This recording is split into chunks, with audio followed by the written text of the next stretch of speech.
All right, the Falcons versus the Bills, man. Don, give us the lowdown on the game and, kind of your overview. Yes, sir. Give you some of the numbers ahead of time, give you some of the trends, and an interesting point at the end. They are playing, of course, with the Falcons, the home team, at Mercedes-Benz Stadium. The capacity there is 71,000. Now, where this is the place where 4 of the cheapest available tickets, parking, 4 hot dogs, 2 beers, and 2 sodas will only cost you $412.90. I can attest to that. One of the most reasonably priced packages in the NFL. I can attest to that. Yep. Me and my wife were like, damn, chicken tenders are this cheap here compared to other stadiums? Yeah. It's really interesting. All right, the Bills 4-1, Falcons 2-2, and the Bills are slight favorites on the road at 3.5 points. Here's some trends you got for the Bills. The Bills are 16-4 straight up in their last 20 games. So that's on the road, home, doesn't matter. But they are 1-4. This is important. 1-4 straight up in their last 5 games on the road playing the Falcons. So one time out of the last 5, they have beaten the Falcons when playing in Atlanta. The Bills are 5-5 on Monday Night Football over the last 5 years, so no big advantage there. Mm-hmm. Now let's look at the Falcons. They are 4-2 straight up in their last 6 games when playing an AFC East opponent. So decent record. Overall in their last 12 games, they are 4-8 straight up. So not anything to write home about. But they are undefeated, 2-0 on Monday Night Football over the last 5 years. And this little nugget, 𝗕𝘂𝘀𝗶𝗀𝗀𝗀.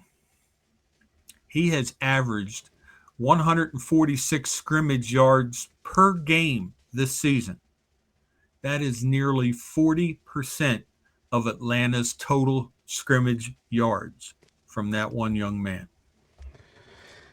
Oh, man. This is what makes this matchup so interesting because the defense of the Bills are going to be tested. Yep. And also with the defense that that Buffalo plays, they play that old school defense where Michael Penix Jr. is going to get tagged a couple times too. Joey Bosa has been playing really, really good this season. You know, it was a great pickup for them. When everybody thought like, oh, he's going to go there this is where he's going to retire. And first couple of games are going to look absolutely horrible. Here's what I'll say about the Falcons. 𝗕𝘂𝘀𝗀𝗀𝗀, I said it once, I'll say it again. He was in my top 5 and he was right there at number 5 and I got criticized for it, but I wanted to see 𝗕𝘂𝘀𝗀𝗀𝗀 use the full field. Yes. One thing that I always pointed out was 𝗕𝘂𝘀𝘀𝗀𝗀𝗀 could probably be a wide receiver. If he really wanted to, if he was just like, I'm tired of taking my lumps and bumps in the backfield, line me up in the slot and let me work. I said that during my analysis. He's the best catching wide receiver in the NFL, like pure catching wide receiver in the NFL. And that's what makes things so tricky for other teams. It's because he's so good at that. But then it has the body to break tackles and get open. And the cut inside of that one touchdown he had the last game where they were in the red zone and he just cut a little bit in. That should have been a tackle. Like what how he got a touchdown on that play still blows my mind.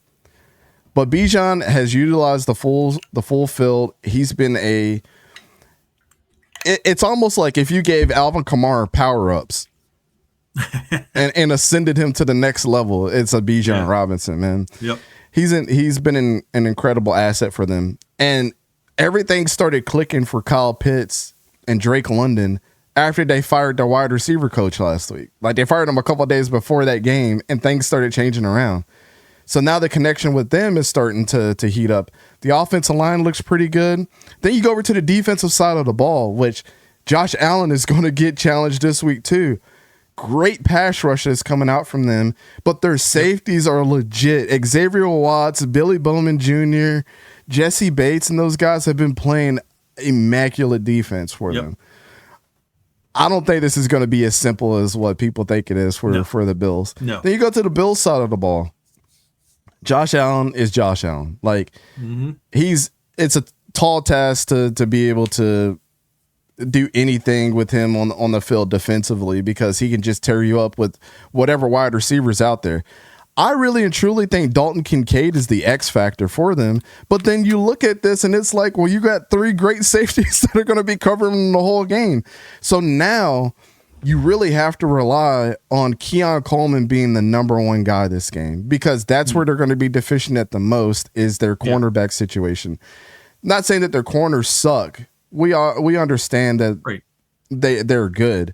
But Keon Coleman really has to attack them this week, because I don't think you're going to be able to rely on Dawson Knox and Dalton Kincaid like you think you're going to.